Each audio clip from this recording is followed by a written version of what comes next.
Chapter 31. After waiting an hour, I decided to leave.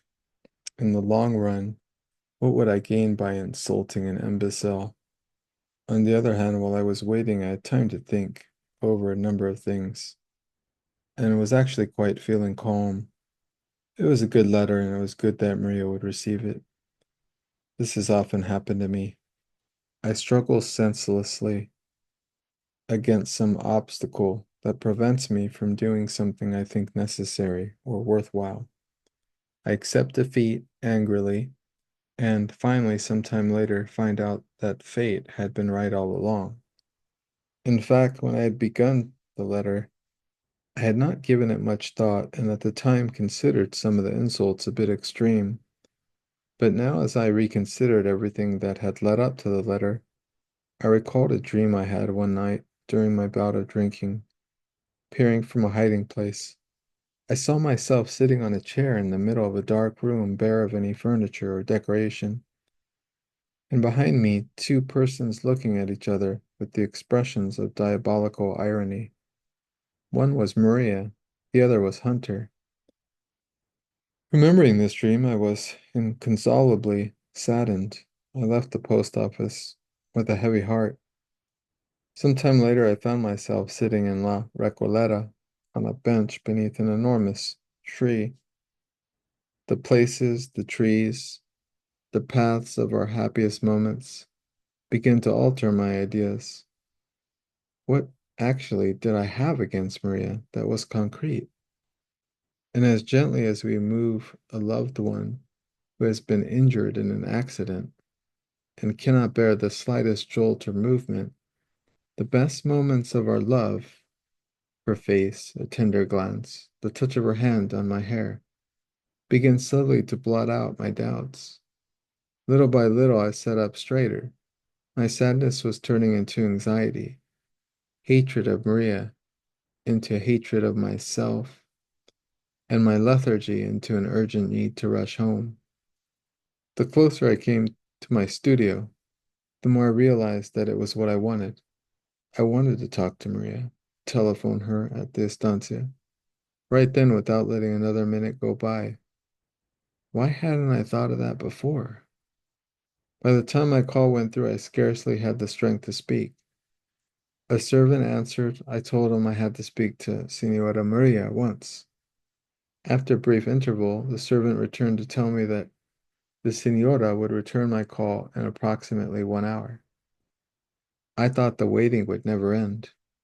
I cannot remember very well the words of that telephone conversation, but I do remember that instead of asking Maria's forgiveness for the letter, the reason I had called, I ended up saying worse things than those in the letter.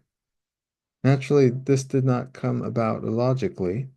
The truth is that I began the conversation with humility and tenderness, but I was soon exasperated by the long-suffering tone of her voice, and the fact that she would not, as she never did, answer any of my explicit questions. The dialogue, rather, my monologue, became increasingly violent, and the more violent it became, the more wounded she sounded, and the more that incensed me, because I was convinced I was in the right, and that she had no reason to be sad. The conversation ended with my shouting that I would kill myself, and that she was a total fraud, and that I had to see her immediately in Buenos Aires. She would not answer any of my explicit questions, but finally, reacting to my threat to kill myself, she promised to come back to Buenos Aires the next day, although she didn't know why. All that will be achieved, she said in a very faint voice, is that once again we will hurt each other cruelly. If you don't come, I will kill myself. I repeated for the last time. Think about that before you decide not to come. I slammed down the receiver without another word, and at that moment, I truly was determined to kill myself. If she did not come to clear matters up, I was strangely satisfied with the decision. She'll see, I thought, as if that would be my revenge. Chapter 32. That was an unbearable day. I left my studio in a fury. Although I knew I would see Maria the following day, I was depressed and seething with stifled and ambiguous hatred. Now I think it was of myself because in my heart I knew that my cruel insults were unfounded. But it made me furious that Maria would not defend herself, and far from placating me, her meek, long-suffering voice inflamed me all the more. I despised myself. That evening began to drink heavily. I started a fight in a bar in Leandro Alem. I picked up the most depraved woman I saw, and then challenged the sailor to a fight when he made some obscene joke about her. I do not remember anything after that except beginning to fight and then people separating us amid great hilarity. Afterward, I remember being outside with the woman. The cool air felt good. Toward dawn, I took her to my studio. As soon as we stepped in the door, she began laughing at the painting on one of my easels. I do not know whether I have said that ever since the scene of the window, my painting had changed. It was as if the people and objects of my former style had undergone a cosmic cataclysm. I'll say more about this later, but now I want to tell what happened during those decisive days. The woman, laughing, looked at the painting and then at me as if demanding an explanation. As you may imagine, I did not give a damn what opinion the bitch might have about my art. I told her not to waste her time. We were in bed when I was struck by a dreadful discovery. The Romanian's expression was identical to the one I had observed on Maria. Whore, I yelled, pulling away in revulsion. God, yes, whore. The Romanian rose up like a viper and bit my arm hard, hard enough to draw blood. She thought I was referring to her. Overcome with disgust and loathing for the whole human race, I kicked her out of my studio and told her I would kill her like a dog if she did not get out of my sight. She left screaming insults in spite of the money I threw after her. For a long time, I stood transfixed in the middle of my studio, not knowing what to do. I was unable to order either my emotions or my thoughts. Finally, I came to a decision. I went into the bathroom, filled the tub with cold water, undressed, got in. I wanted to be able to think. I would stay in the tub until my mind was clear. Gradually, my brain began to function. I needed to think with absolute precision because I knew intuitively that I'd reached the decisive moment. What was the crucial point? Several words came to mind in answer to the question I had asked myself. Those words were Romanian, Maria, prostitute, pleasure, pretense. I reasoned that those words must represent the essential fact, the profound truth from which I must begin. I made repeated efforts to place them in the proper order until I had arranged them in this terrible but irrefutable syllogism. Maria and the prostitute had the same expression. The prostitute was feigning pleasure. Maria, then, was also feigning pleasure. Maria was a prostitute. Four, four, I shouted, leaping from the tub. My brain was working now, with the lucid fervor of my best days. I saw with crystal clarity that I must bring things to an end, and that I must not allow myself to be misled again by Maria's hurt voice or her pretense. I must be guided solely by logic. I must argue through to their ultimate conclusion Maria's very suspicious word, gesture, and equivocal silence. It was as if images from a vertiginous nightmare were parading before me beneath the glare of a blinding spotlight. As I threw on my clothes, all my doubts passed before me. The first telephone conversation, with Maria's surprising flair for deceit, and the long practice revealed by her change of voice. The dark shadows around her revealed in enigmatic phrases. Her fear that she would hurt me, which could only mean I will harm you with my lies, with my inconsistencies, with my secret actions, with my feigned emotions and sensations, since she could never hurt me by truly loving me.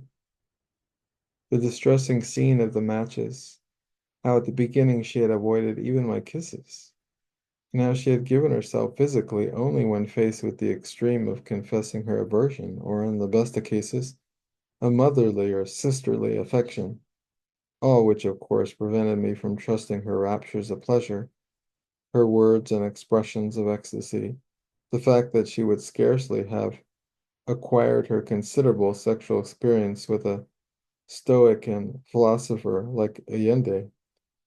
Her answers that she loved her husband, which only led once again to the inference that she was able to deceive by feigning emotions and sensations.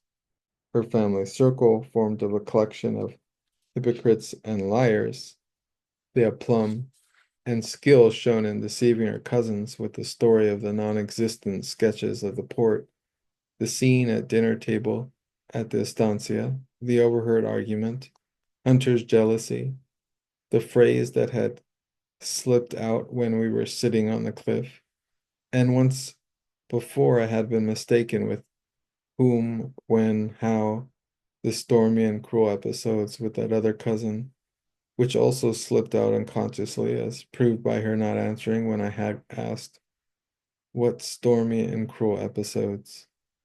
She had been so immersed in her childhood that she had not heard me. She simply had not heard me. During what may have been her only truthful confession ever, and finally that horrible scene with the Romanian or Russian or whatever she was, the filthy bitch who had laughed at my paintings, and the fragile creature who had inspired me to paint them, both, at a certain moment in their lives, had worn that same expression. Dear God, how can you have faith in human nature when you think that a sewer and certain moments of Schumann or Brahms are connected by secret, shadowy, subterranean passages? Chapter 33. Many of the conclusions I drew from that lucid but phantasmagoric review were hypothetical. I cannot prove them, although I was certain I was not in error. I realized, however, that until that very moment I had overlooked one important avenue of investigation, the opinion of other people. With grim satisfaction and intensity I had never known, I hit upon that course, and the appropriate person, Lartigue. He was Hunter's friend and intimate friend. Sure, he was as despicable as Hunter, had written a book of poems about human vanity, then complained because he had not received the national prize. But scruples were not going to end in my way. With loathing, but with some decision, I telephoned him. I told him I needed urgently to see him. I went to his house, praised his book of verses, and, much to his displeasure, for he wanted to talk about that, I asked him point blank the question I had prepared. How long has Maria been with Hunter's lover, or been Hunter's lover? My mother never asked whether we had eaten an apple because we would have denied it. She asked how many, cleverly presenting as fact the question she wanted answered. Whether we had eaten the fruit, we subtly decoyed by the mention of numbers, would say that we had only eaten one apple. Lartigue is vain, but he is not stupid. He suspected there was something more to my question, and he tried to evade answering. I don't know anything about that. He started talking again about his book and the prize. With true disgust, I shouted, "What's a crime? What a crime they committed with your book." With that, I ran from his house. Lartigue was not stupid, but he was unaware that he had said enough. It was 3 o'clock. By then, Maria must have been in Buenos Aires. I called her from a cafe. I was too impatient to wait till I got home. As soon as she answered, I said, "I must see you immediately." I tried to disguise my hatred because I was afraid that if she was suspicious, she would not come. We agreed to meet at 5 in La Recoleta in the usual place. And although I don't know what we will gain, she said sadly, A lot, I replied, a lot. Do you believe that? She asked in a hopeless voice. Of course. Well, I believe we will only hurt each other a little more, destroy a little more the fragile bridge that connects us, hurt each other more cruelly. I came because you were so insistent, but I should have stayed at the estancia. Hunter's ill. Another lie, I thought to myself. Thanks, I replied dryly. Let's plan then to meet promptly at 5. With a sigh, Maria agreed. Chapter 34. I was in La Recoleta before 5 at the bench where we always met. When I saw the trees and paths and benches that had witnessed our love, my mood, already gloomy, became one of absolute despondency. I remembered with melancholy the moments we had spent in the garden of La Recoleta and the Plaza Francia, and how in these days that now seemed so far away, we had believed that our love would endure. Everything then had been miraculous, dazzling, but now the world was somber, cold, devoid of meaning. For an instant, the fear of destroying what little remained of our love and finding myself utterly alone made me hesitate. I wondered whether it was possible to cast aside all the doubts tormenting me. What did I care who Maria was outside our relationship? Looking at those benches and trees, I knew that I could never do without her, even if all I had were those moments of communication and the mysterious love that united us. The more I thought about it, the more receptive I became to the idea of accepting her love without condition, and the more terrified I became of being left with nothing, absolutely nothing, from the terror that was germinating and flowering, the kind of humility possessed only by persons who have no choice. I felt an overflowing happiness as I realized that nothing had been lost, and that from the moment of lucidity, a new life might begin. Unfortunately, once again, Maria failed me. At 5:30, alarmed, half crazed, I telephoned her. They told me she had unexpectedly returned to the estancia. Totally unaware of what I was saying, I shouted at the maid, but we had agreed to meet at 5. I don't know anything about that, senor, she replied, somewhat frightened. The senora left by car a short while ago and said she would be gone at least a week. At least a week? The world began to crumble. Nothing was believable, nothing had purpose. Like a sleepwalker, I left the bar. I saw absurd things, lamppost, people walking back and forth, as if there was some point to it. How I had pleaded to see her that afternoon, how desperately I needed her, how I had been prepared to ask her for so little, to beg. But I thought with savage bitterness, when it came to a choice between consoling me in a park and going to bed with Hunter at the estancia, there really was no choice. And as soon as that thought occurred to me, I had a suspicion. No, I would say I was certain of something. I ran the few blocks to my studio and from there once again telephoned the Allende house. I asked whether before she left the senora had received a telephone call from the estancia.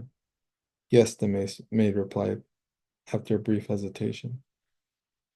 Call from Senor Hunter, wasn't it? Again she hesitated. I took note of the two hesitations. Yes, she replied finally. My bitterness was now diabolically triumphant, just as I had thought. I was overwhelmed by a sense of infinite loneliness and at the same time insane pride. Pride in my infallibility. I must see Mapelli. I was almost out the door when I had an idea.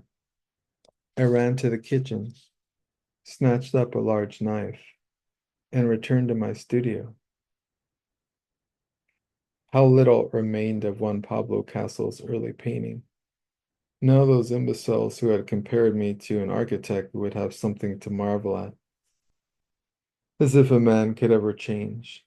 How many of those morons had perceived beneath my architecture and my cerebral je ne sais quoi, a seething volcano about to erupt?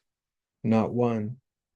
Now they would have more than enough time to view these toppled columns, these mutilated statues, these smoking ruins, these infernal stairs. There they were, like a museum of petrified dreams, a museum of shame and despair. But there was one thing I wanted to destroy without leaving a trace. I looked at it for the last time. I felt my throat constrict painfully, but I didn't hesitate. Through the blur of my tears, I saw the shreds of that beach, that remote, anxious woman, that waiting. I trampled the strips of canvas and ground them beneath my feet until they were nothing but filthy rags. Now that senseless waiting would never be answered. Now more than ever I knew how futile that waiting had been. I ran to Mapelli's house, but he was not in. I was told that I could probably find him in the Viao bookstore. I went to the bookstore, I found him, I led him aside, I told him I wanted to borrow his car. He seemed very surprised and asked if something was wrong. I had not thought that far, but told him the same story about my father being very ill and not being able to get a train until the next day. He offered to drive me himself, but I refused, saying I preferred to go alone. Again, he showed surprise, but finally gave me the keys.